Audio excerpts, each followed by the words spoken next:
Rally হবে and ইসে থেকে আমাদের পুরাতন ডিসিকোটা জামে মসজিদ থেকেও একটা র্যালি হয়ে পাহাড়ে চত্বর পর্যন্ত যাবে।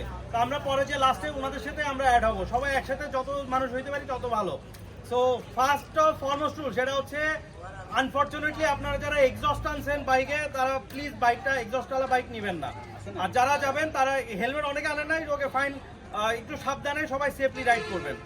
আস্তে আস্তে যাব আমরা এখান থেকে পায়রা চত্বর হয়ে মুজিব চত্বর হয়ে তারপরে ব্যাপারীপাড়া আপনার ওই দিক দিয়ে ঘুরে জোড়াপুকুর ওই দিক দিয়ে ঘুরে কেক স্ট্যান্ডের ওই দিক দিয়ে সামনে হয়ে পায়রা চত্বর পর্যন্ত যাব। এ আমাদের র্যালি। তো এরকম র্যালি আমাদের হইতেই থাকবে। অ্যান্ড সবাই তো জানেন আমরা প্যালেস্টাইন ফ্রি করার জন্য এটা র্যালিটা করছি। সো আপনাদের এগুলো জানা উচিত যে প্যালেস্টাইন অ্যান্ড ইসরায়েলের যে যুদ্ধ হচ্ছে, এটা শুধু ওদের যুদ্ধ না, এটা পুরো মুসলিম জাতির যুদ্ধ। আপনি মুসলিম হন, বৌদ্ধ হন, খ্রিস্টান, এখানে অনেক বৌদ্ধ খ্রিস্টান আছেন, বাট আপনার এখানে মানবতার বিষয়। আপনার যদি আমরা মানবতার নাড়া না দেয়, ভাই আপনি ভিতরটা পৌঁছে গেছেন, you are fucking dead inside. তো আমাদের এটা সবার মনের ভিতরে জাগ্রত করতে হবে যে না, প্যালেস্টাইনে ফ্রি করতে হবে। ইসরায়েল মনে করছেন শুধু মুসলমানের উপর অত্যাচার করছে, তা না। আজকে আমেরিকা শেষ হয়ে যাবে, এরপরে প্যালেস্টাইন আপনাদের দেখবেন যে সারা পৃথিবীর রাজত্ব করবে। তারপরে তার সারা পৃথিবীর মধ্যে শুধু মুসলমান এক না, এর মধ্যে বৌদ্ধ, হিন্দু, খ্রিস্টান, ধর্ম সবকিছু আছে। তো তারা পুরো পৃথিবীকে রাজত্ব করবে। তারপরে আসবে ইমাম মাহাদি, আসবে ইমাম মাহাদির নেতৃত্বে আমাদের ঈসা আলাইহিস সালাম এসে আমাদের পৃথিবীকে আবার নতুন করে এই ইসরায়েল মিউ করবে, ইসরায়েলকে ধ্বংস করে দিবে। কিন্তু ততদিন আমাদের বসে থাকলে হবে না। আমাদের কি করা উচিত? আমাদের ইসরায়েলকে বাধা দেওয়া উচিত। আমরা পারছি না। নবীজি বলে গেছে যে তোমরা কোনো অন্যায় দেখলে সেটা হাত দিয়ে প্রতিহত করো। যদি হাত দিয়ে প্রতিহত করতে না পারো তাহলে মুখ দিয়ে প্রতিবাদ করো। মুখ দিয়ে যদি না পারো তাহলে মনে মনে নিজে ঘৃণা করো। আমরা যতটুকু পারি, আমরা কি পারি, একটা সৌদি আরবে আর যখন সৌদি আরব আর ইসরায়েলের মধ্যে যুদ্ধ হয়েছিল, তখন আমেরিকা প্রত্যক্ষভাবে সাহায্য করছিল। তখন ওদের যে ফয়সাল বিন মোহাম্মদ ছিল না কি যেন একটা নাম, ও ছিল, ও কি করছে, আমেরিকা যতগুলো রাষ্ট্র ইসরায়েলের সাহায্য করছে সবকটার তেল সাপ্লাই করা বন্ধ করে দিছে। এরপর আমেরিকা বলছে যে তোমরা তেল দাও, না হলে কিন্তু তোমাদের আমরা ধ্বংস করে দিব। বলছে আমরা সেই জাতি যে মরুভূমির মধ্যে থাকি, খেজুর খেয়ে বেঁচে থাকতে পারি, মারো, আমি তেল বন্ধ করে দিব। এরপরে গিয়েছে তেল পায় নাই, পরে যে ওরা ঠিকই চুপ হয়ে গেছে। নবীজির আমলে কি হয়েছে, নবীজি যখন মক্কা থেকে বিতাড়িত হয়ে মদিনায় গেল, মদিনা মানুষ দেখলো যে মক্কার মানুষ অনেক অত্যাচার, ওদের নিপীড়ন অনেক বেড়ে গেছে, তখন মদিনার সাথে মক্কার যে মানে ব্যবসা বাণিজ্য ছিল ওটা কাজ করে দিল। পরে যে ঠিকই মক্কাবাসী মদিনাবাসীর কাছে যে নবীজির কাছে যে মাপ চাইছে, নবীজি তখন মাপ করে দিচ্ছে। তো আমাদের যে মিডিল ইস্টে এখন চুপ আছে, কারণ ওদের স্বার্থ আছে। ওদের স্বার্থ এখানে আছে যে ওদের যত আমাদের মিডিয়া, আমাদের যত প্রোডাক্ট সবকিছু এমন ইসরায়েল এমনভাবে আমাদের ভিতরে ঢুকাই দিছে যে আপনি চাইলেও এটা পারবেন না। কিন্তু যতটুকু আমরা পারি ততটুকু করবো। তো আমার মিডিল ইস্টে ওদের তেল বন্ধ করে দেয়, 3 দিনের মধ্যে ইসরায়েল বন্ধ হয়ে যাবে।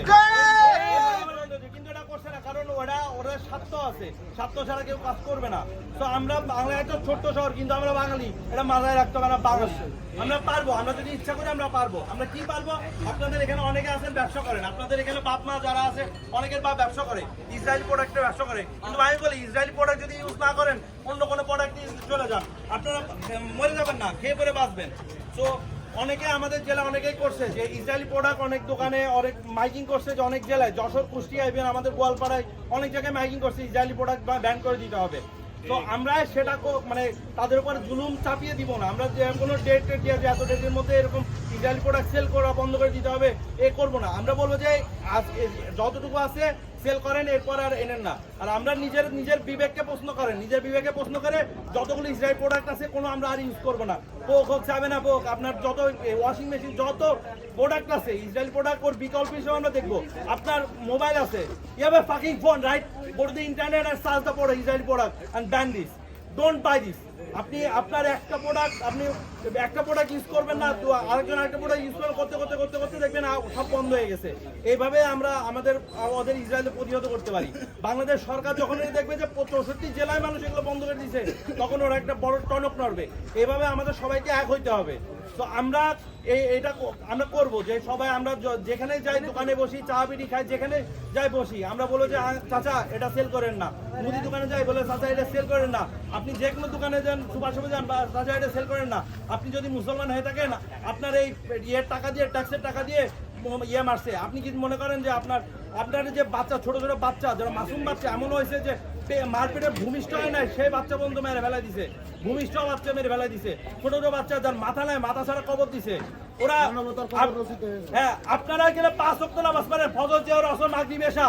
আর প্যালেস্টাইনে কত মাগরিব নামাজ পড়ে? 6 ওয়াক্ত, ফজর জোহর আসর মাগরিব এশা। আর কি পড়ে জানেন? জানাজা। ওরা 6 ওয়াক্ত নামাজ পড়ে।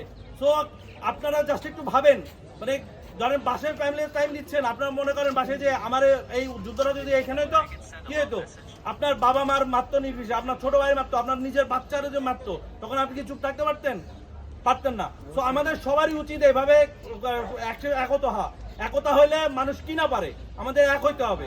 সবাই সবাই এক হই, সবাই সাথে যায়। আমরা এখন স্লোগান দিতে দিতে যাবো, free free Palestine, safe Gaza, safe Palestine. Okay, এভাবে আমরা স্লোগান দিতে দিয়ে যাবো। অ্যান্ড কেউ বিশৃঙ্খলা করবো না, সবাই আস্তে আস্তে ধীরে সুস্থে যাবো, ঠিক আছে? Can I make myself clear to you? Okay, right. So আমরা এখন ইয়েগুলো সাজা